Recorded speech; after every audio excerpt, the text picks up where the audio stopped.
नमस्कार दोस्तों, मेरा नाम है शशांक और स्वागत है आप सभी का ऑल इंडिया गुरुजी यूट्यूब चैनल पर। और आज मैं आपके लिए लेकर आया हूं एक बहुत ही स्पेशल वीडियो, 15 अगस्त स्पेशल। ये वीडियो मैंने आपके लिए यहां पर इसलिए क्रिएट किया है, इसमें हम डिस्कस करेंगे 15 अगस्त के मोस्ट इंपॉर्टेंट करंट अफेयर्स जो कि आपके आने वाले सभी गवर्नमेंट एग्जाम के लिए इंपॉर्टेंट हैं। चाहे आप एसएससी का एग्जाम दें, पीएससी का एग्जाम दें, यूपीएससी का एग्जाम दें, रेलवे का एग्जाम दें, सभी के एग्जाम में पूरा एक साल तक 15 अगस्त इंडिपेंडेंस डे स्वतंत्रता दिवस के क्वेश्चन जो है वो आपसे एग्जाम में पूछे जाएंगे। तो ये वीडियो आप लोगों के लिए बहुत ज़्यादा जो है वो यहाँ पर हेल्पफुल रहने वाला है। तो आप इस वीडियो को शुरू से लेकर आगे तक बहुत ध्यान से देखिए, सुनिए, समझिए, याद रखिए और अपने दोस्तों के साथ अपने व्हाट्सएप ग्रुप्स में इसको शेयर जरूर कीजिएगा। साथ में वीडियो की शुरुआत करने के पहले मैं आपको यहाँ पर बता दूं, आपके सामने काफ़ी सारे एमसीक्यूज यहाँ पर आएंगे।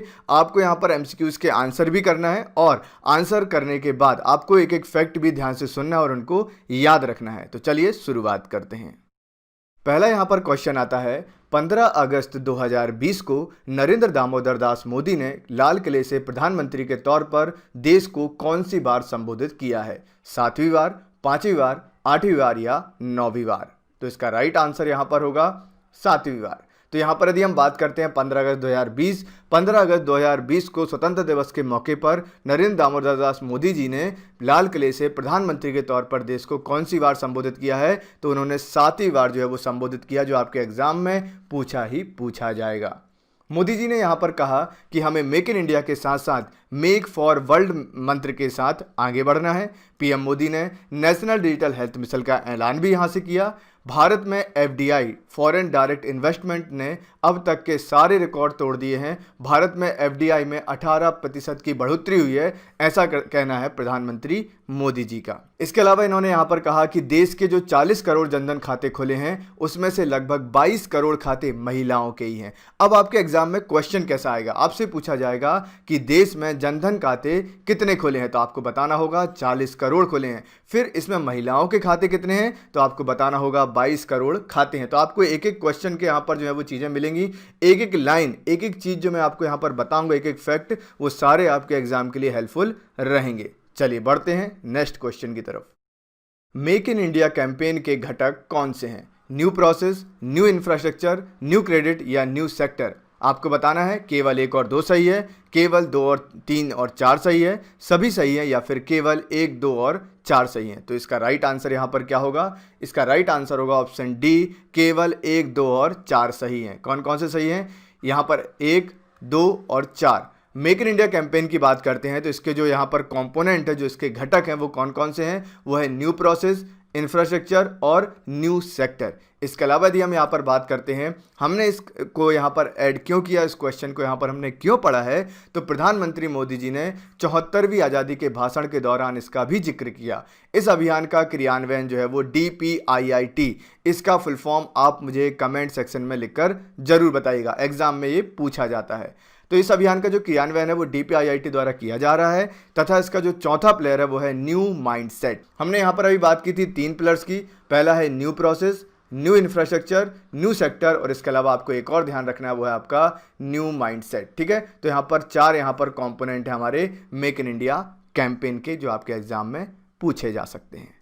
नेक्स्ट यहाँ पर आता है, निम्नलिखित कथनों में से सही कथनों का चयन करना है। पीएम आवास योजना शहरी जो अर्बन है उसका क्रियान्वयन MOHUA द्वारा किया जा रहा है। इसके तहत 35% आवासों को इकोनॉमिक वीकर सेक्शन हेतु आरक्षित किया जाता है। केवल 1 सही है, केवल 2 सही है, दोनों सही है या फिर कोई भी सही नहीं है। तो इसका राइट आंसर यहाँ पर होगा दोनों ही यहाँ पर सही हैं। यदि हम यहाँ पर बात करते हैं पहले फैक्ट की, तो पीएम आवास योजना अर्बन का जो क्रियान्वयन है वो MOHUA द्वारा किया जा रहा है। MOHUA क्या होता है? इसका जो है वो मिनिस्ट्री का फुल फॉर्म है। क्या होगा मिनिस्ट्री का फुल फॉर्म, वो मैं आपको नेक्स्ट स्लाइड में यहाँ पर बताऊंगा। साथ में इसके तहत 35% आवासों को economic weaker section EWS category हेतु जो है वो आरक्षित किया जाता है। ये फैक्ट भी आपके एग्जाम में पूछा जा सकता है। अब कुछ लोगों को ये लगेगा कि ये कुछ यूपीएससी टाइप के क्वेश्चन है, पीएससी टाइप के क्वेश्चन है, तो आपको इस चीज़ का यहाँ पर ये ध्यान रखना है कि ये क्वेश्चन का फॉर्मेट कुछ भी हो सकता है, लेकिन आपको एक एक फैक्ट यहाँ पर याद करने हैं। जैसे आपके एग्जाम में आएगा पीएम आवास योजना शहरी, इसका क्रियान्वयन कौन करता है, इसको इंप्लीमेंट कौन करता है, तो आपको इस मिनिस्ट्री के बारे में बताना पड़ेगा। फिर कितने % आवास जो है वो EWS में आते हैं, तो आपको बताना पड़ेगा 35%, राइट। प्रधानमंत्री मोदी जी ने जो है वो इस योजना का भी जिक्र किया 74वें स्वतंत्रता दिवस में। इस योजना का आधार SECC 2011 को बनाया गया है तथा श्रम पुनर्वास और वहनीय आवास निर्माण हेतु सरकार PPP के साथ भी सहयोग करेगी। तो आधार किसको बनाया गया है? SECC मतलब क्या होगा यहाँ पर? Social economic caste census. ठीक है, सोशल इकोनॉमिक कास्ट सेंसस 2011 में आया था, जो बनाया गया था, उसके आधार पर जो है यहाँ पर चीज़ें चलाई जाएंगी। इसको आप ध्यान रखना। साथ में यदि हम बात करते हैं PPP, तो इसका फुल फॉर्म होता है पब्लिक प्राइवेट पार्टनरशिप। ये भी आपको याद रखना होगा। अब हम बात कर रहे थे MOHUA का फुल फॉर्म क्या होता है, तो वो है ministry of housing and urban affairs. Ministry of housing and urban affairs, जिसके जो मिनिस्टर हैं वो आप यहाँ पर साइड में देख सकते हैं, वो हैं हरदीप सिंह पुरी जी। ठीक है, तो एग्जाम में ये भी पूछा जाता है ministry of housing and urban affairs के मिनिस्टर कौन है, तो वो हैं हरदीप सिंह पुरी। इनको भी आप ध्यान में रखिएगा। यदि आपको मेरे क्वेश्चन जो है वो अच्छे लग रहे हो, आपको पसंद आ रहे हो, तो वीडियो को लाइक और शेयर जरूर कीजिएगा। बढ़ते हैं आगे। नेक्स्ट क्वेश्चन यहाँ पर आता है, भारत नेट परियोजना की nodal agency ministry of communication है। इस परियोजना को 4 चरणों में लागू किया जा रहा है, जिसके चौथे चरण के तहत लगभग 6 लाख से अधिक गांवों को NOFN से जोड़ना है। केवल एक सही है, केवल 2 सही है, दोनों सही है या कोई भी सही नहीं है। तो इसका राइट आंसर होगा यहाँ पर ऑप्शन ए, केवल एक सही है। भारत नेट परियोजना की जो नोडल एजेंसी है वो मिनिस्ट्री ऑफ कम्युनिकेशन है। इसको आप ध्यान रखना। ठीक है, एग्जाम में आएगा आपके। भारत नेट जो परियोजना है, जो यहाँ पर प्रोजेक्ट है, इसकी नोडल एजेंसी कौन सी है, तो वह मिनिस्ट्री ऑफ कम्युनिकेशन। कुछ यहाँ पर फैक्ट यहाँ पर देख लेते हैं। प्रधानमंत्री मोदी जी ने 74वीं आज़ादी के भाषण के दौरान NOFN से भारत नेट के तीसरे चरण के तहत 1000 दिनों में 6 लाख से अधिक गांवों को जोड़ने का लक्ष्य यहाँ पर रखा है। अब आता है ये चीज़ कि NOFN क्या होता है, तो NOFN का फुल फॉर्म होता है national optical fibre network. National optical fibre network, इसका फुल फॉर्म आप ध्यान रखेंगे। भारत नेट के तीसरे चरण के तहत कितने दिनों में कितने लाख गांवों को जोड़ने का लक्ष्य है, तो 1000 दिनों में 6 लाख गांवों को जोड़ने का यहाँ पर लक्ष्य रखा गया है। साथ में हमारा जो दूसरा फैक्ट यहाँ पर गलत हुआ था, वहां पर लिखा था 4 चरण है, तो इस परियोजना के केवल 3 चरण है, ना कि 4। ठीक है, तो इसको 3 यहाँ पर जो है वो चरणों में लाया गया, 3 फेजेस में ये आई है। आगे बढ़, भारत नेट परियोजना के तहत 2.5 लाख से अधिक ग्राम पंचायतों को ऑप्टिकल फाइबर के जरिए हाई स्पीड ब्रॉडबैंड किफायती दरों पर उपलब्ध कराया जाना है। साथ ही इसके तहत ब्रॉडबैंड की जो गति है वो 2 से लेकर 20 Mbps तक रहेगी। तो ये भी आप ध्यान रखना। मैं आपको एक एक चीज़ें यहाँ पर बता रहा हूँ, आपको करंट अफेयर बता रहा हूँ, साथ में करंट अफेयर में कुछ इंपॉर्टेंट पॉइंट आ जाता है तो उसको भी डिटेल में बता रहा हूँ, जिससे कि आप चारों तरफ से अच्छे से तैयारी कर सकें। नेक्स्ट क्वेश्चन यहाँ पर है, राष्ट्रीय गोकुल मिशन की शुरुआत 2015 में की गई, जिसका उद्देश्य भारतीय प्रजातियों की नस्ल का संरक्षण करना है। इसकी नोडल एजेंसी जैव प्रौद्योगिकी विभाग है। आपको बताना है केवल एक सही है, केवल 2 सही है, दोनों सही है या फिर कोई भी सही नहीं है। तो इसका राइट आंसर यहाँ पर होगा ऑप्शन ए, केवल एक यहाँ पर सही है। राष्ट्रीय गोकुल मिशन की शुरुआत 2015 में ही की गई थी, जिसका उद्देश्य भारतीय प्रजातियों की नस्ल का संरक्षण करना है। अब हम इसको यहाँ पर क्यों पढ़ रहे हैं, क्योंकि प्रधानमंत्री मोदी जी ने 74वीं आज़ादी के भाषण के दौरान कृषि और पशुपालन का भी जिक्र किया और भारतीय किसानों को आत्मनिर्भर बनाए हेतु कुछ पहलों की सराहना भी की है। इसकी नोडल एजेंसी जो है वो जैव प्रौद्योगिकी विभाग नहीं है, बल्कि डिपार्टमेंट ऑफ एनिमल हस्बेंड्री है। इसको भी आप यहाँ पर ध्यान में रखना। राष्ट्रीय गोकुल मिशन आपके एग्जाम में पूछा जाएगा 2015, और किसके द्वारा? Department of animal husbandry. आगे बढ़ते हैं। नेशनल स्किल क्वालिफिकेशन फ्रेमवर्क का उद्देश्य कौशल विकास से संबंधित ज्ञान व प्रशिक्षण गतिविधियों के मापदंड को तैयार करना है। इसकी टैगलाइन 1 नेशन 1 स्टैंडर्ड है। केवल एक सही है, केवल 2 सही है, दोनों सही है या कोई भी सही नहीं है। तो इसका राइट आंसर होगा ऑप्शन सी, दोनों ही सही हैं। यदि हम यहाँ पर बात करते हैं नेशनल स्किल क्वालिफिकेशन फ्रेमवर्क की, तो इसका उद्देश्य क्या है? कौशल विकास से संबंधित ज्ञान व प्रशिक्षण गतिविधियों के मापदंड को तैयार करना, उसके क्राइटेरिया को तैयार करना। और इसकी टैगलाइन क्या दी गई है? 1 नेशन 1 स्टैंडर्ड। 1 नेशन 1 स्टैंडर्ड याद रखेंगे। इसका यदि हम बात करते हैं तो प्रधानमंत्री मोदी जी ने 74वीं आज़ादी के भाषण के दौरान कौशल विकास, स्किल डेवलपमेंट की बात भी यहाँ पर की। साथ में इसका जो क्रियान्वयन है वो किया जाएगा यहाँ पर नेशनल स्किल डेवलपमेंट एजेंसी के द्वारा, जो सोसाइटी पंजीकरण अधिनियम 1860 के तहत पंजीकृत है। तो आपको इतना याद नहीं रखना, आप सिर्फ ये याद रखना है कि नेशनल स्किल डेवलपमेंट एजेंसी जो है वो इसका क्रियान्वयन करती है, इसको रेगुलेट करती है, इसको इंप्लीमेंट करती है। याद रखेंगे।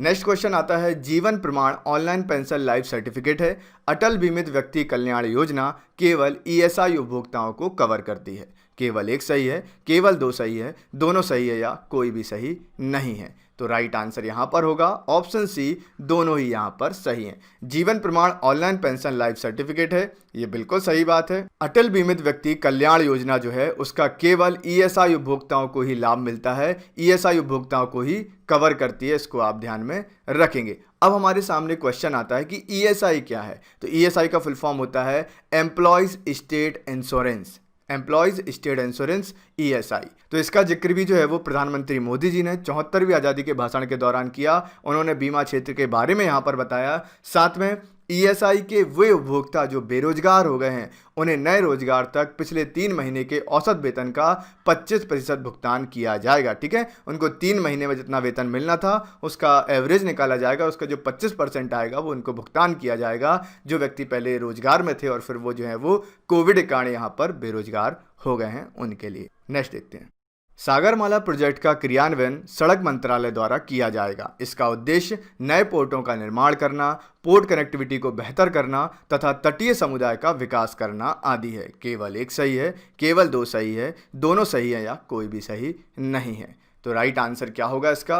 राइट आंसर होगा ऑप्शन बी, केवल दो सही है। ठीक है, सागरमाला प्रोजेक्ट की यदि हम बात करते हैं तो इसका उद्देश्य क्या है? नए पोर्टों का निर्माण करना, पोर्ट कनेक्टिविटी को बेहतर करना तथा तटीय समुदाय का विकास करना। ये मेन उद्देश्य है सागरमाला प्रोजेक्ट का। इस करंट अफेयर को हम यहाँ पर क्यों पढ़ रहे हैं? क्योंकि 74वीं जो आज़ादी का भाषण हुआ था प्रधानमंत्री मोदी जी के द्वारा, उसमें भी इसका जिक्र हुआ था। साथ में अभी हमने देखा कि हमने यहाँ पर एक को यहाँ पर गलत बताया कि सागरमाला प्रोजेक्ट का क्रियान्वयन सड़क मंत्रालय द्वारा किया जाएगा, तो ये बिल्कुल गलत है। सड़क मंत्रालय जो है वो इसको नहीं देखता, बल्कि यदि हम यहाँ पर सागरमाला प्रोजेक्ट की बात करते हैं तो इसको देखा जाता है जहाजरानी मंत्रालय के द्वारा। ठीक है, इसका जो क्रियान्वयन होता है, इसको जो इंप्लीमेंट करता है वो कौन करता है? जहाजरानी मंत्रालय। अब एक क्वेश्चन एक और हमारे सामने आता है, वो ये आता है कि पोत परिवहन मंत्रालय या फिर मिनिस्ट्री ऑफ शिपिंग जो है, इसके मिनिस्टर कौन है? एग्जाम में आ सकता है। तो आप यहाँ पर देख सकते हैं, यह है श्री मनसुख एल मांडविया जी। इनको जो है वो मिनिस्ट्री ऑफ शिपिंग का कार्यभार सौंपा गया है। ये मंत्री हैं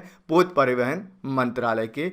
साथ ही मैं आपको यहाँ पर एक चीज़ और बता दूं कि ऐसे ही और भी वीडियोस के लिए, या फिर आप कोई टॉपिक पढ़ना चाहते हो, स्टैटिक जीके पढ़ना चाहते हो, कुछ भी चीज़ें आप चाहते हो, आप कमेंट में मुझे कभी भी बता सकते हैं, मैं उस पर वीडियो आपके लिए लाने की कोशिश करूँगा।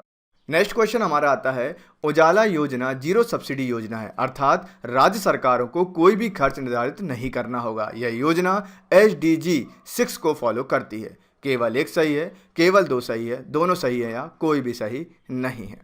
इसका राइट आंसर यहां पर होगा ऑप्शन ए, केवल एक ही यहां पर सही है। उजाला योजना जीरो सब्सिडी योजना है, अर्थात राज्य सरकारों को कोई भी खर्च निर्धारित नहीं करना होगा। ठीक है, उजाला योजना के तहत। अब आता है कि SDG 6 को ये फॉलो करती है या नहीं करती है? तो ये बिल्कुल नहीं करती है, क्योंकि SDG 7 को फॉलो करती है। किसको करती है? SDG 7। SDG 7 क्या होता है? Sustainable development goal 7। अभी मैं आपको आगे उसके बारे में यहाँ पर बताऊंगा। तो ये जो योजना है वो SDG 7 को फॉलो करती है। इस योजना का उद्देश्य वहनीय दर पर सभी को LED उपलब्ध कराना है, और इसकी जो नोडल एजेंसी है वो है EESL। इसका फुल फॉर्म आप लोग मुझे कमेंट सेक्शन में जरूर बताइएगा, बहुत फेमस कंपनी है ये भारत सरकार की।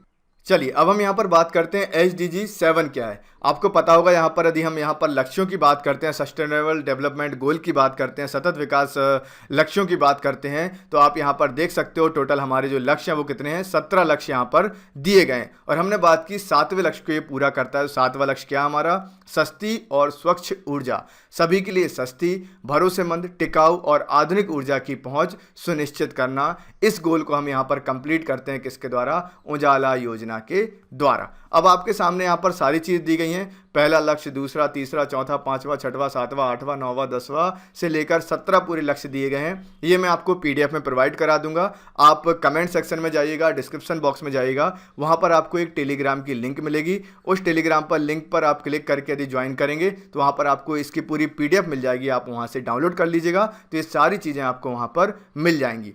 या फिर आप टेलीग्राम का ऐप डाउनलोड कीजिए और उसमें आप जाकर सर्च कीजिए ऑल इंडिया गुरुजी लिखकर यदि आप सर्च करोगे तो भी जो है वो चैनल मिल जाएगा, उसको आप ज्वाइन कर लो। या फिर फेसबुक पर जाकर आप सर्च कर लीजिए, वहाँ पर आप मैसेज करेंगे तो मैं रिप्लाई भी कर दूंगा, तो आपको सारी चीज़ें मिलती रहेंगी।